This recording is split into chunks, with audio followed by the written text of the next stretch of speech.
On this episode of What I Tell Investors, I'm going to focus on the one first question I always ask vendors to understand if they're ready for the managed services market.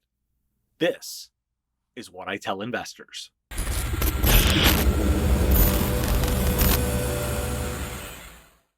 So I do a ton of consulting calls with vendors that are interested in understanding how to get engaged with the managed services market.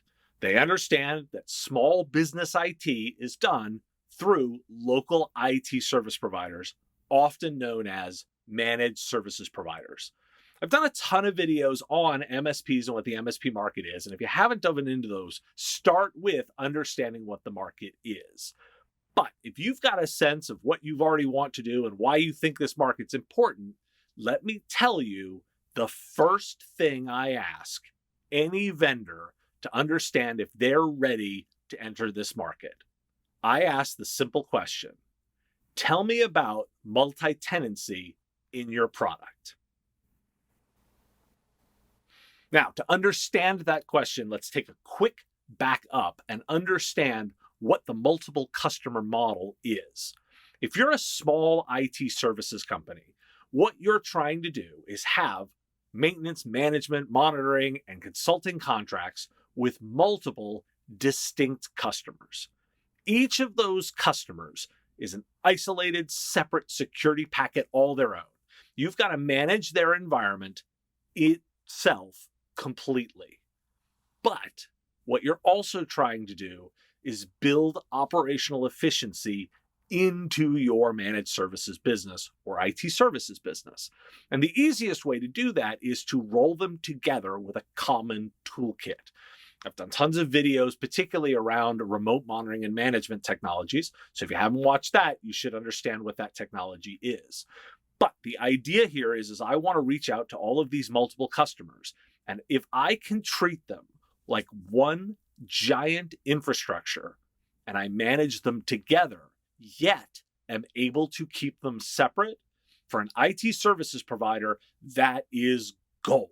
Because now I'm in a position where I, from a technology perspective, can apply policies to, say, all desktops, all email points, all backups that look the same. And then I can also carve out exceptions where I need to. I can manage to the exception that I need, but additionally have a standardized base. This lets me treat everyone with the same process.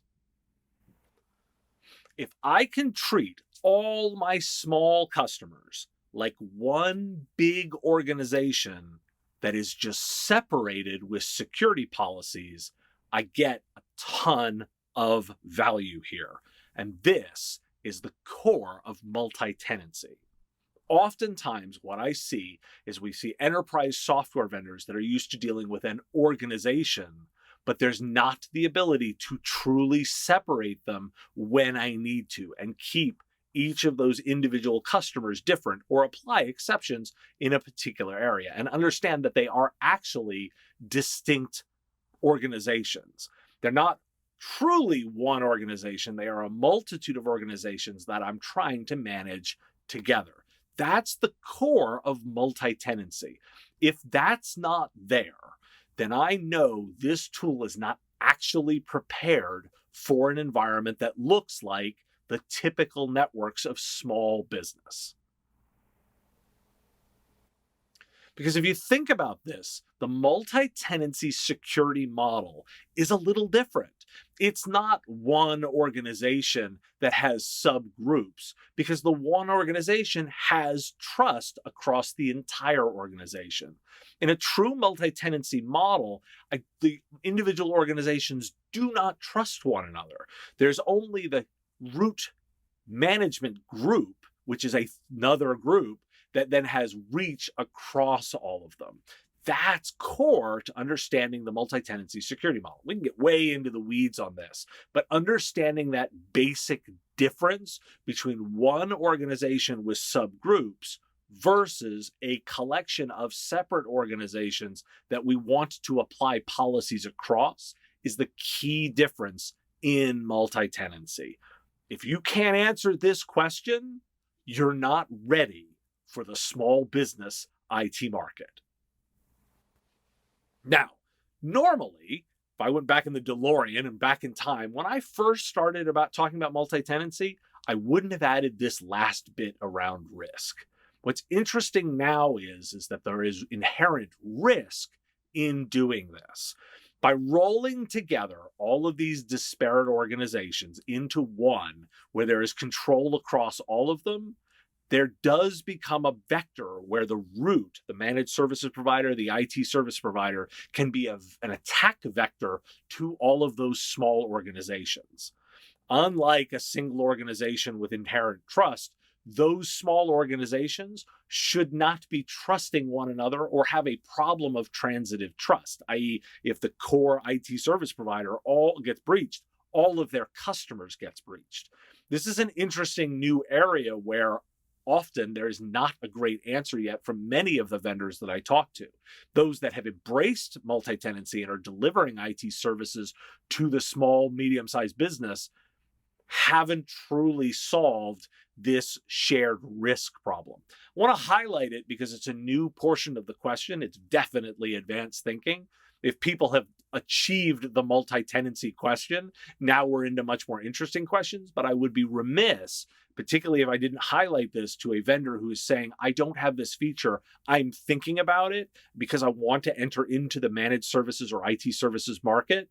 You now should also be thinking about how to mitigate that risk that's inherent now in it.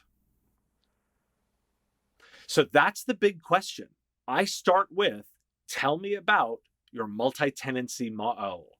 If you can't answer about multi-tenancy, I know you're not ready for this space because that will ultimately be the first thing that they want to know about. Even if they don't necessarily ask that first, that will be a complete blocker to entry. So you've got to make sure you understand that question and have a good answer for it. Otherwise, you're not ready for the managed services and IT services and small business market. Thanks for listening. If you like the content, please go ahead and hit like and hit that subscribe button. A ton of material covering the IT services market. And I deliver a daily podcast called The Business of Tech, which is all about the news for technology through the lens of those IT service providers. If you're interested in learning more, you can listen to the issues that matter to them and go from there. There's videos here on the YouTube channel as well, and give you insights into the kinds of things they're thinking about and how they deliver their services. Need more information? Go ahead and visit spradio.com. You can reach out and get in touch with me, and I'm always happy to answer more questions. Thanks for listening.